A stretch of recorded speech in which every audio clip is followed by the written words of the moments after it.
Hi, this is Miss Litton, and this is my wonderful, excellent Period 1 AP biologist. Say hi. Hi. It's a special one we have.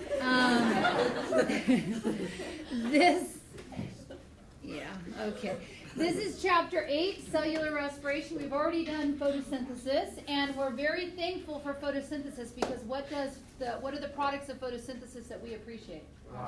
Oxygen and glucose. Good.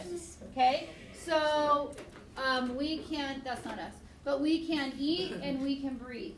Now, who does cellular respiration? Good. It happens in the mitochondria, but what kind of organisms do cellular respiration? All cells. Yeah. All cells are going to do cellular respiration because cellular respiration is a way of cashing in our glucose, which is like a $100 bill, for some ATP. Okay? The energy currency of our bodies. So this reaction you already know. And I would like to have the youngest bio buddy just review this a little bit. We've already talked about it 2 chapters ago. Go ahead.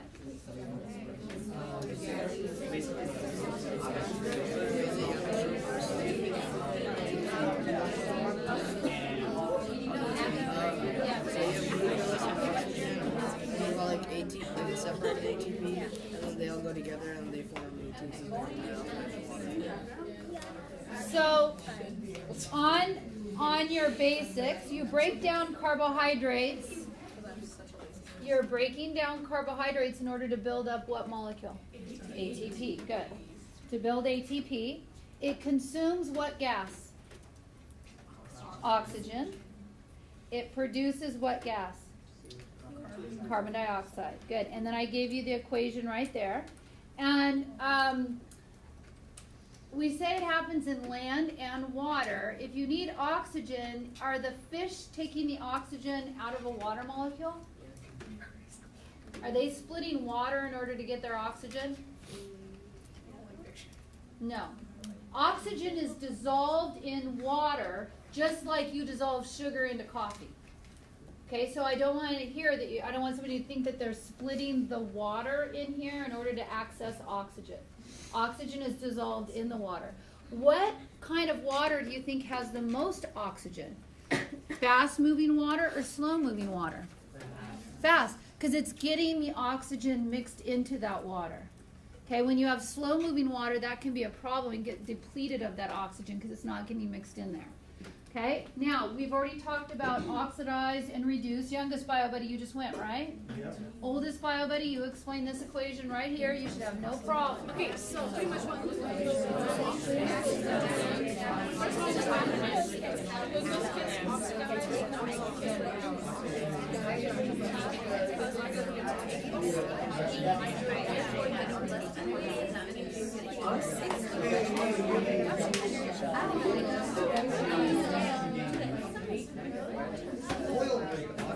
All right, let's take a look at your notes. The high energy molecule we are using, this potential energy is called what? What's the high energy molecule? What is it?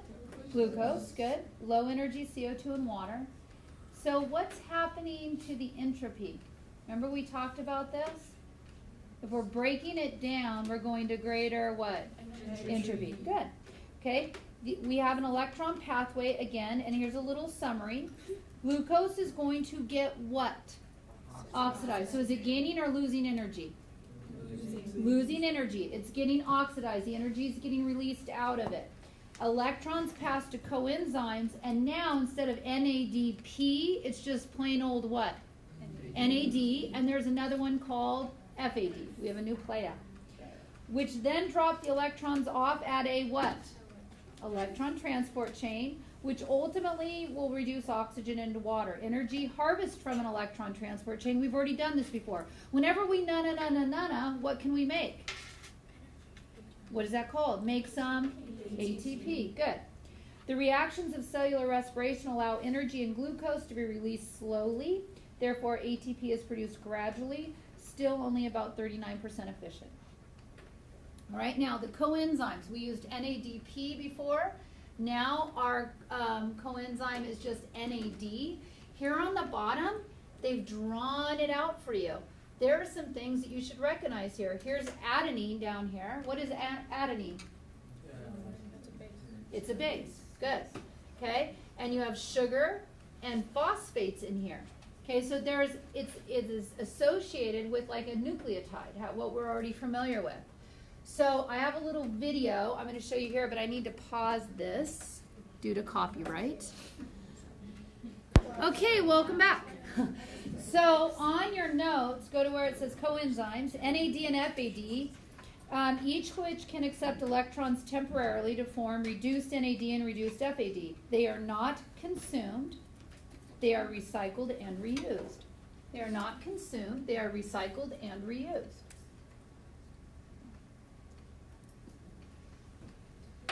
Okay, so when we did photosynthesis, we had two basic reactions. We had the light-dependent reaction and the light, what? Independent reaction. When we do cellular respiration, we are slowly releasing the energy in many small steps, and the majority of that energy is getting stored as reduced NAD, which we will then take to the bank of the ETC and cash out for some ATP, okay? That's where we're headed. So the first step is glycolysis, and let me get all your eyes up here because I'm giving you the big overview right now, okay? The first step is glycolysis, and I want you to know that glycolysis occurs by all cells. All cells do glycolysis. You don't have to have mitochondria to do glycolysis. This happens in the cytosol. It's like a 10-step reaction. You're not memorizing all 10 steps. Just telling you the beginning and the end. A 10-step reaction which will harvest you a net of 2 ATP. No electron transport chain is used. Okay? It is a substrate level phosphorylation, and I will explain that. You're not using electron transport chain. It's basically, I have the phosphate, now you have the phosphate. Okay? And when you are done with glycolysis, you will walk away with 2 ATP. That's not enough for us to survive on. We need to further take the energy out. So we continue on and we do what's called a preparatory or transition reaction, which brings you into the mighty mitochondria. And here in the center of the mitochondria is called a matrix. That will be the third step, called the citric acid cycle. Okay. Another name for it is the Krebs cycle, and that's named after the guy, just like the other one we learned about was the Calvin cycle. It's named after the person who discovered all the intermediates. And then we do the electron transport chain and the chemiosmotic synthesis of ATP. If you do this, do you remember before when we did who caught the electrons at the end of photosystem 1? Who caught the electrons? NADP forming what? Reduced NADP. This time we only do one electron chain, but we let those electrons, we burn those electrons out, making our hydrogen ion gradient. And we go but this time who's going to collect it is something we need every second, every moment of every day. Oxygen. And oxygen collects, binds with, it's the final electron acceptor, and with a couple of hydrogens forms what? You know what? Water. It will form water. And is water one of the products of cellular respiration? Yes. Okay? So we're going to take the glucose, we're just doing the reverse. Remember how in photosynthesis we fixed CO2 into glucose? Okay? Now we're oxidizing the glucose and releasing what gas? CO2. It's reversed it. Remember before when we did our electron transport chain in photosynthesis and we did our ETC, we brought them in? We brought the electrons to the interior. Guess what we're going to do now? Push them out into the outer space. We're still in the mitochondria, but to the outermost compartment. Okay? So it's basically the opposite. So once you have photosynthesis down, just do it backwards and you've got cellular respiration. Yes? So if all cells, including plant cells, do this, couldn't a plant cell that has both mitochondria and chloroplasts like perpetually keep itself alive? Yes. Like, so what do you think? Riddle me this. Think it out. What do you think a plant does more? More cellular respiration or more photosynthesis, and why? Photosynthesis. It's got to do more what? Photosynthesis. Why? Because we take respiration. Because we're alive. I am currently breathing.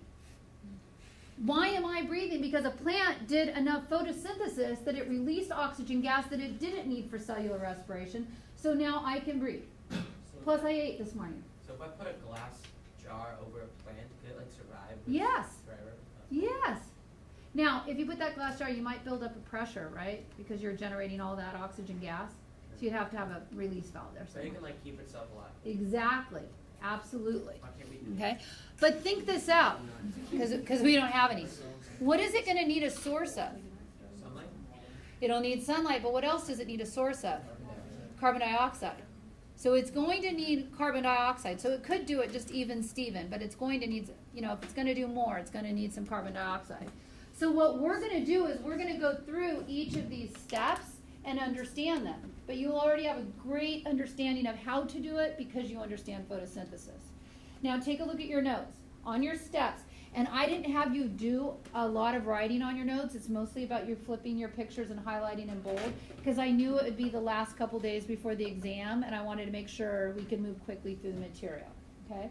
So aerobic respiration, if you're going to do it aerobically, you're going to do glycolysis, which you see here. Okay? That's going to be step 1. Step 2 is called the preparatory reaction or transition. Step 3 is this citric acid cycle, or another name for it is Krebs cycle. Okay? And then step 4 is going to be your electron transport chain, which is connected with the chemiosmotic synthesis of ATP, connected as in coupled with. If you do anaerobic respiration, aerobic is with oxygen, anaerobic is without. You will do glycolysis here, okay? But your next step is just fermentation. And the only reason you do fermentation is to regenerate the reactants you need for glycolysis. And we'll talk our way through that. So let's start with glycolysis. And here is the Minecraft version of glycolysis. Now, this is a 10-step process. But in a nutshell, what you do in glycolysis is you start with a glucose molecule. And just like what did we do with water? We what? Break it in half. And when you're done, if you instead of having one C6 molecule, if I break it in half, what will I have? 2 C3 molecules as a result of that. And that end product is called pyruvic acid, or another name for it is pyruvate. Okay? And so you can see here's a C6, and now I have 2 C what? 3s. To get the party started, to make it break in half, you can imagine if you're going to break something, there's an energy investment in that, right? It doesn't just, you know. So I'm forcing the break. It costs me 2 ATP. Listen careful. Costs me 2 ATP to get this party started. So I'm outlaying ahead of time 2 ATP. That's an energy investment. But when all 10 steps are done, it's going to reward me with 4 ATP. So I spent 2. I got 4 back. What do I net? What do I walk away with? 2. I get to walk away with 2 ATP as a result of that. I also walk away with 2 pyruvic acids. Look what else I walk away with. Look at this picture. Now you know where the 2 ATP come from. What else do you walk away with? 2 reduced NAD. That is like a check that's getting weighted to, you know, I'm going to cash it, right? Cash it at the bank of the mitochondria, right, at the ETC. So I am oxidizing. I have started the process of oxidizing. And it's one of those things where you oxidize it, oxidize a little more, oxidize a little more. And each time you oxidize it, you're going to get a little more NAD. You're going to write a few more checks that you can cash out later. Okay, so I walk away with 2 reduced NAD. So let's learn the song, and then I'm going to show you some more details on this. Okay, so look to me, look to me. And again, you have to learn my parts too. What is this whole thing called? Cellular respiration. Come back to me. Look at me. Look at me. What is the whole thing called? Cellular respiration. And I'm going to ask you, who does it? You're going to go, all cells. Okay? Who does it? All cells. And I'll say, where do they do it? And you're going to go, in the cytoplasm. In the cytoplasm. Okay, what's the whole thing called? Cellular respiration. What's the first step called? Glycolysis. Say it with authority. What's the first step called? Glycolysis. Who does it? All cells. Where do they do it? In the cytoplasm. And then I'm going to ask you, what do you start out with? And you're going to tell me glucose. Do you see how I'm trying to make the glucose? You know what the monomer looks like, right? Okay, glucose. So just go like this. You can't be creative on this. You just have to do it my way. So do this. You can't go, oh, I don't know. No, just do this. Okay? And then I'm going to say, what are we going to do? And you're going to tell me, break it in half. Okay? So what do we start out with? Glucose. What are we going to do? Break it in half. How many steps? 10. How many enzymes do you think we're going to need? 10. Okay? And what are we left with? And you're going to say 2, because you're holding them up. 2. And then you go pyruvic, pyruvic. Now, why did I go like this? There's 3 carbons in it, yeah. Okay? So you're going to go 2, pyruvic, and remember, you're going to go acid. Okay, there's a little bit more to that. So let's start out with that. Okay, what is this whole thing called? Cellular respiration. Who does it? All cells. Where do they do it? In the cytoplasm. What do you start out with? Glucose. How many carbons in glucose? 6. How many carbons? 6. What are we going to do? Break it in half. How many steps? 10. How many enzymes? 10. What are these called? 2 pyruvic acids. Okay, and take this hand right here. And you reduce some NAD, and you reduce some NAD, and make some ATP, and make some ATP. Then you go like this. 2. Okay, now why are we doing that? We made 2, but you know in your head, we spent 2, and we walked away with 4, so we netted out 2, and then you go right back here to your pyruvic acid.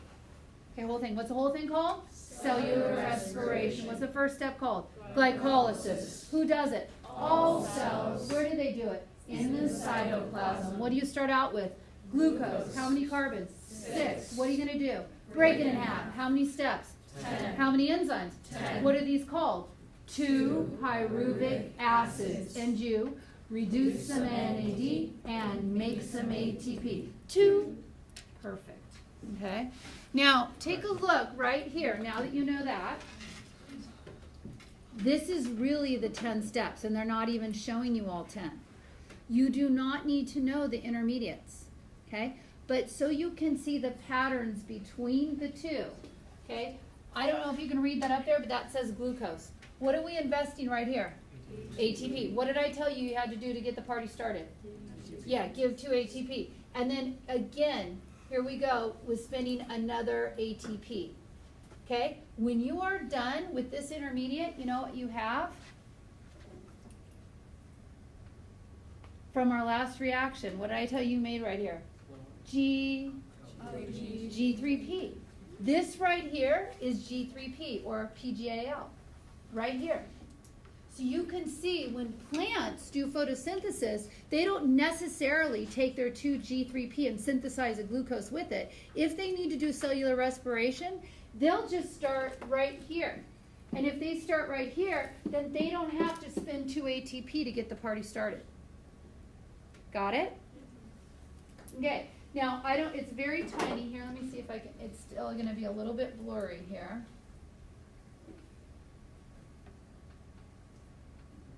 Okay, there's your G3P. You can kind of make it out. Then do you see what are we doing right here? We're reducing some NAD, reduce some NAD, and you're going to make 2. Okay, and then if we continue going out here, what are we making right here? 2 ATP. So now we're at 0, right? Because we spent 2, we got 2 back. Keep going, keep going, keep going. What did we make again? 2 ATP. Okay, and then we end up with 2 pyruvic acids as a result of that. Now, when you make this ATP, it's called substrate level phosphorylation, and it's basically a handoff in order to make your ATP. Okay, when you do that. So it's just one phosphate handed to another one. Right? So when you're done, you're here. Here are your inputs, here are your outputs. Not it. Not it. Pass or play, explaining inputs and outputs. Go ahead. Inputs, you have glucose, 2 NAD, and ATP to get started, and then ADP and phosphate, which are compose ATP, and then the output to get from like 2-pyruvate or pyruvic acid to reduced NAD to ADP, 4 ATP total. But then because you already put in 2 and you got 4, basically they're 2 gained.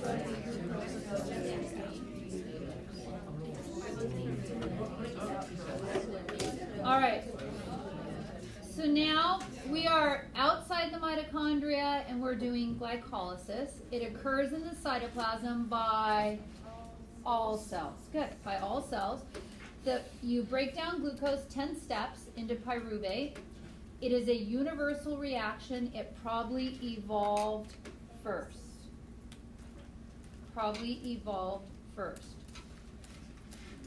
You have an energy investment and activation of glucose using 2 ATP.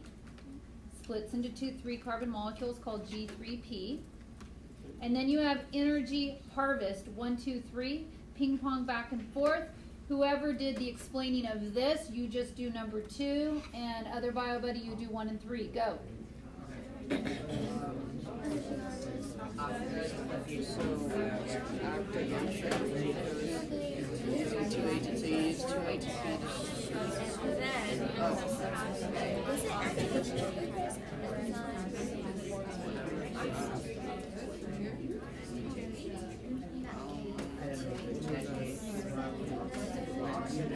Okay, come back to me. Take a look at this part up here. If you have oxygen, you're going to do transition, prep, go on into the mitochondria, and crank out a bunch of ATP. But if you don't have any oxygen, your next step is going to be quite different. So here's glucose, investing 2 ATP up here, 4 ATP out, netting out 2. Here's your pyruvic acid. If you have oxygen, you go this direction if you have oxygen, and you're going to be in the what? Mitochondria. And you're going to do aerobic respiration. But if you have no oxygen, you're going to do fermentation. Now, depending on what kind of organism you are, will depend on what you do with your pyruvic acid. You and I, we will convert our pyruvic acid into lactic acid. And we're actually reducing it into lactic acid. What will lactic acid do to your muscles? Make you sore, right? Ultimately, it will make you sore. When are you sore? When you're working out and pushing yourself and you don't have enough what? Oxygen. Okay? Wouldn't soreness happen after? Yes, it does. Yes, the accumulation. Okay? So now, other organisms, when they do anaerobic respiration, they will make alcohol and CO2. So that is their byproduct. This is bakers depend on this, because yeast, you use yeast to make the CO2. What does CO2 do to the bread? Rise. Does Budweiser depend on this process? Yes, they do. Okay? Because this is how you generate alcohol. And beer, okay, different kinds of beer and wine depends on what you're fermenting. Are you fermenting a grain or are you fermenting a grape? If you're fermenting a grape, what are you going to get? Wine. Okay? You have a highly suggested reading and thinking on this one if you've already looked at it. Okay, so we'll pick up on the fermentation process next time. Okay, do we have a quiz next time? Yes. Do you have basically all the notes, what you need? Yes. Okay. So the reason I'm telling you that is just look them over. There's only a few spots that are missing so that you make sure you have it all good to go. Because I'm going to see you one more time. When's the next day I'm going to see you? Thursday. And then what happens next Monday? A test. Yeah. Okay? All right. Make good choices.